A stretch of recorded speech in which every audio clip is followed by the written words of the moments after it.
I-sound check natin mga kabiyahe.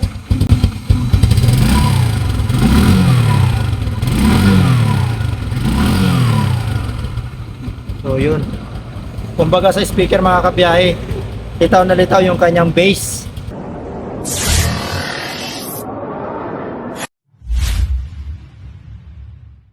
Mga kabiyahe, nandito tayo muli sa Motopost. Dito po yan sa Alfonso, Cavite. May ipapakita lang ako sa inyo mga kabiyahe na sobrang murang motorsiklo. Pero bago, hindi second hand mga kabiyahe ha. Ang presyo lang nito, ng motorsiklo na ito ay 42,000. Ayan. Tingnan nyo mga kabiyahe, ang unit na ito kung hindi pa ba masama o masama pa ang loob nyo sa 42,000. Kung mapapansin natin mga kabiyahe, ka-look-alike niya si Smash ng Suzuki. Pero sa personal mga kabiyahe, mas slim pa siya kay Smash. Ayan. Kasi si Smash mga kabiyahe dito sa kanyang pairings, medyo pabuka pa siya. Pero ito, pa-slim siya pa papasok ang kanyang pagkakahubog. Si Smash medyo bumubuka pa itong taas na ito. Samantalang si itong gawa ni Motopost ay kung sa babae pa sexy. Ayan o. Sigurado ako hindi ka dito mawiwindang sa hangin dahil sisibakin ito siguradong hangin. Napaka-slim niya mga kabiyahe, lalo na sa personal. At tunguhin naman natin mga kabiyahe ang kanyang specs. May engine ito na 110cc, 4-stroke, 1-cylinder, single overhead cam, semi-automatic, bore stroke, 52.4 by 49.5 mm, max power, 4.6 kW at 8,000 RPM. At ang kanyang max torque naman ay 5.3 Nm at 5,000 RPM. Fuel system, carburetor. Fuel consumption, 2.1 liter per 100 km. Ayan. At ang kanyang fuel tank capacity ay 4.8 liters. Ang kanyang dimension naman, length, width at height, 1,930 by 680 by 1,000 mm.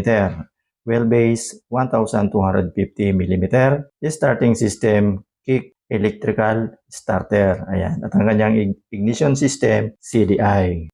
At ngayon mga kabiyahe, balik na tayo sa kanyang physical appearance. Ang presyo nito mga kabiyahe sa cash, yun nga sabi ko kanina, 42,000 ang cash niya. At nagbibigay ito ng installment. At ito mga kabiyahe, sa unit na ito ay naka zero down payment siya mga kabiyahe. Wow! Ang lupit!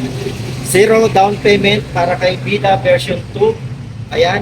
At kung kukunin natin ng 3 years, meron lang tayong babayaran na 2,378 pesos monthly. Ayan, napakababa. At sa 2 years naman, 3,048 pesos. At sa 1 year, 5,056 pesos. At may rebate din ito mga kabiyahe. Dahil malaki ang rebate niya, 200 pesos sa bawat buwan kapag updated kayo sa pagbayad dito sa unit na ito. So dito unahin natin mga kabiyahe. Pagdating na naman ulit sa kanyang mga ilaw. So dito sa kanyang headlight, naka-LED yan mga kabiyahe. So malayo ang tapon yan at ang tapon po niyan ay puti. Goods na goods yan. Lalo na sa gabi kapag mahilig tayo magbiyahe-biyahe o mag long ride. Maganda po yan. At meron siya dito naka-split na daytime running light. Ayan. Ayan, kabilaan yan mga kabiyahe. At dito sa baba, ito naman naka-attach yung kanyang signal light niya. Ayan, mga LED rin yan mga kabiyahe. Lahat ng nandito na nakita nating ilaw ay LED yan. At dito pa mga kabiyahe, kapag naka-activate yung ating engine, may additional na ilaw yan. Kabilaan din yan mga kabiyahe, naka-split. Ayan o. Kaya naman kitang-kita itong unit na ito, lalo na sa gabi. So tingnan natin sa likuran kung naka-LED rin siya. Ang kanyang taillight ay LED na rin yung turn signal niya, oh. Pati yung taillight niya LED mga kabiyahe. Oh. Yung pagkaka-shape niya, kuha yung Suzuki Smash, pero ang hindi niya kinuha doon yung kanya mga ilaw, which is ito nga ay full LED. So si Suzuki Smash ay hindi. So tingnan natin ang kanyang board panel. Ito ay analog. At maganda rin yung pagkaka design niya rito dahil hindi lang basta siya binilog kagaya nito. At may additional siya dito na dito naka-indicate yung ating fuel gauge at yung ating turn signal, yung ating headlight at yung ating mga gear o yung shifting gear natin dito na naka-neutral, first gear, second gear, third gear hanggang fourth gear. At dito sa kanyang right-hander brake, ayan yung gomang ginamit dito, makapit sa kamay, medyo tama-tama lang, pero sa malalaki ang palad dyan, medyo ano na kayo dito, lalampas na yung kamay nyo. Ako medium lang yung kamay ko kaya sakto lang sa akin. So yung malalaki ang kamay dyan, medyo ano na to, kapos na. So yung brake lever niya dito, smooth din siya. At andito naman yung kanyang electric starter at yung on and off ng kanyang ilaw. Dito naman sa may kaliwa, yung kanyang high and low beam at yung turn signal at yung busina. At dito meron tayo ditong choke. At tingnan natin dito sa may baba mga kabiyahe, nakikita akong dalawang bulsa. Ayan, side pocket. Meron siya. Mababaw lang siya mga kabiyahe, pero goods pa rin ito sa barya at basahan, which is ano naman talaga yan, gamit na gamit. Dahil ako, para sa akin, pag wala akong basahan sa motor ko, kulang yung pagiging motor. At dito naman sa may kaliwa, medyo mababaw din, medyo tatalon yung cellphone natin dito pag linagay natin. At meron siya ditong ayan, USB charging port. So pag nag-charge tayo dito, make sure lang na hindi tayo bara-bara mag-drive para hindi tumalon yung ating cellphone o gadget na naka-charge dito. At ito nga po yung susi niya, tatlo, mahaba. Sa kanyang ignition mga kabiyahe ay naka-shutter lock na rin yan. So ito ang ginagamit dyan, ito para pang lock dito, tatabunan niya yan. So hindi na makakalikot ng mga bata, goods na goods si Bida version 2. Ito yung kanyang gulong sa unahan na may sukat na 2.50 by 17. At naka-Xbox tayo dito mga kabiyahe, which is napakatibay naman yan. Kahit malubak tayo, hindi niya naayawan dahil ito nga po ay naka-Rayos. Hindi kamukha ng mga mags, pagka medyo mahina ang klase, nabibingkong agad. Pero yung mga gandang klase rin naman na mags ay palaban din. Pero ito, kahit medyo mamurahin ng spokes na ilalagay natin dito, hindi ito basta-basta mabibengkong. Ito naman yung advantage sa mga motorsiklo na naka-spokes. At dito, makikita natin yung napakakapal niyang disc brake. Ayan. Malapad din siya, mga 7 ang lapad niya. At gumagamit tayo dito ng dual piston caliper. At ito yung kanyang fork suspension na kulay silver at glossy. Dito naman sa kanyang fender, ito napaka-cute, slim. Sabi mo kanina, parang babaeng sexy. Ayan. At extended siya rito mga kabiyahe. Hanggang baba siya. Ang kulay niya dito sa likuran ay black na lang. Dito, naka-matte gray siya. So yung talsik ng kanyang putik o tubig hindi aabot sa kanyang engine. So hindi maglalamutak doon sa kanyang engine mga kabiyahe.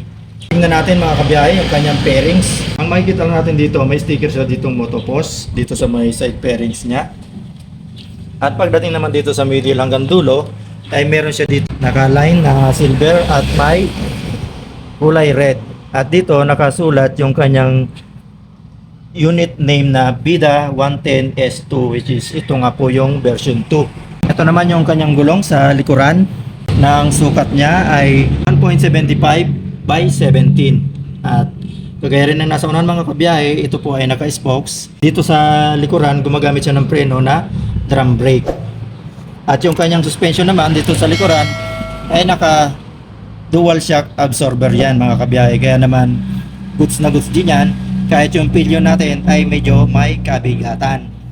At pagdating naman sa kanyang tambucho, ito metal. Slim din ang pagkakagawa sa kanyang tambucho mga kabiyahe. At syempre pa, hindi dyan mawawala yung ating heat guard. Ayan. Ito yung heat guard ni Motopos na may naka-emboss na Motopos, which is yun yung signature nila. At ito ay naka-chrome. Ito rin yung kanyang footpeg ng ating video. Ito dito mga kabiyahe ng rubber ha. At ito yung kanyang stem na glossy silver. Meron tayo dito ang kick starter, which is good para humina man yung ating battery ay magagamit pa rin natin itong unit na ito. Ito naman yung ating footrest ng ating rider at yung ating foot brake. Ayan, smooth din siya. Ayan. Ito naman yung kanyang fender dito sa likuran na tama-tama lang din para sa kanyang gulong. Kuhang-kuha niya, hindi tatapon yung dumi doon sumusunod sa kanya. Tama lang yung kanyang haba, hindi siya maiksi, hindi kamukha ng iba. Ang iksi masyado ng kanilang fender sa likuran, kaya naman pag sumunod ka doon sa ganong klaseng motor, yung dumi sa mukha mo tatapon. At dito tayo mga kabiyahe sa kanyang drive chain. Ayan, yung kanyang drive chain hindi naman maliit ang linagay na kadena at hindi rin malaki, tama-tama lang din. At ito mga kabiyahe, naka high speed siya oh. Sobrang liit ng linagay na rear sprocket. Tingnan natin mga kabiyahe kung ilang teeth ito. So meron tayo dito mga kabiyahe na 34 teeth sa pagdating sa kanyang rear sprocket ha, which is naka high speed na yan mga kabiyahe. Meron din tayo ditong chain cover. Ito ay hard plastic. Pero hindi siya malutong mga kabiyahe ha. May pagka-rubberize yan. At ito naman yung itsura ng kanyang swing arm. Ito. Tingnan natin dito sa kabila. Ayan mga kabiyahe, yung kanyang itsura ng swing arm. Makakapal din yung kanyang ginamit ditong materyales. Parang naalala ko nung may ginamit akong Honda noon, yung Honda Dream. Ayun. So dito tayo mga kabiyahe. Ito yung kanyang engine. At may naka-emboss na motoposh. At ito naman yung kanyang shifter na naka-chrome. Makinis yung pagkaka-chrome niya. Makapal. At ito naman yung kanyang side stand. Makapal din. At yung kanyang center stand. Ayan. So dito sa kanyang upuan, yung texture niya mga kabiyahe, dalawa ang mararamdaman nyo dito. Dahil dito medyo magaspang. At dito sa may bandang baba ay makinis siya. May nakasulat dyan na motoforce mga kabiyahe. At yung kanyang pagkakakurve naman dito ay tama lang din. At yung kanyang pagkakapomi, hindi siya malambot, di rin matigas. So maganda yung kanyang maganda yung kanyang upholstery niya at saka yung kanyang foam na ginamit. Tingnan naman natin yung underseat box niya. Ito yung underseat box mga kabiyahe. May maliit siya ditong underseat box. Dito naman naka-install yung battery. Ayan, ito yung battery. At dito, meron tayo ditong basic tools dito nakalagay. So, ang may lalagay lang natin dito siguro, basahan at kunting papeles. Ayan, hindi natin pwede lagyan ng kung ano-ano. At baka yung ating battery maapektuhan. At ito naman yung kanyang gas tank. Dito. So, ito naman yung kanyang takip. Bubuksan nyo lang ng manual. Ayan. At dito yung kanyang grab bar. Coated dito mga kabiyahe ng goma. Ayan. Hindi masakit hawakan. Tama-tama lang din. At bumabagay din sa kanyang unit. Ito naman mga kabiyahe yung kanyang side mirror na stock yan mga kabiyahe. At may nakasulat siya dito na motoposo. Hindi lang siguro makikita sa camera pero sa personal may nakasulat siya na motopost. So ibig sabihin genuine parts yan. So yun mga kabiyahe, i-activate natin si Bida version 2 ng motopost.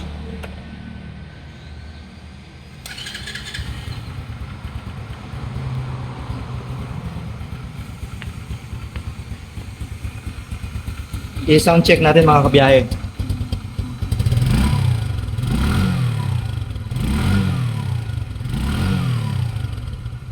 So yun. Kumbaga sa speaker mga kabiyahe, litaw na litaw yung kanyang bass. Ang ganda ng kanyang tunog. May bomba siya. Buong buo. At tingnan naman natin yung kanyang ilaw. Yan mga kabiyahe yung low beam. Ito naman yung high beam. Low beam, tsaka yan yung high beam.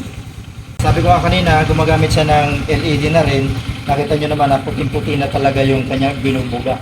Kanyang turn signal, left and right. Ito rin yung sinabi ko kanina mga kabiyahe, oh. Kapag bukas yung ating engine, activate din yung kanyang daytime running. At dito sa may kanyang headlight, ayan, mayroon ulit additional na daytime running. Tingnan natin mga kabiyahe sa likuran. Yan ang may experience natin dito kay Bida version 2 ng Motopos. Naka-LED yan mga kabiyahe. Napaka-stylish ng pagkakagawa. At ito mga kabiyahe, yung kanyang instrument panel. Ayan, may iba't ibang kulay. So yun mga kabiyahe, ito ang preference natin dito kay Bida version 2 ng Motopos. Ayan, flat footed tayo dito mga kabiyahe. 5'6" ang height natin. Kayang-kaya ito ng mga 5 o kahit ng ating mga lady rider dyan. At yung kanyang maneuver, oh, ang ganda, oh, malambot. At yung kanyang bounce, ayan, nakikita nyo naman mga kabiyahe, ang ganda ng bounce niya.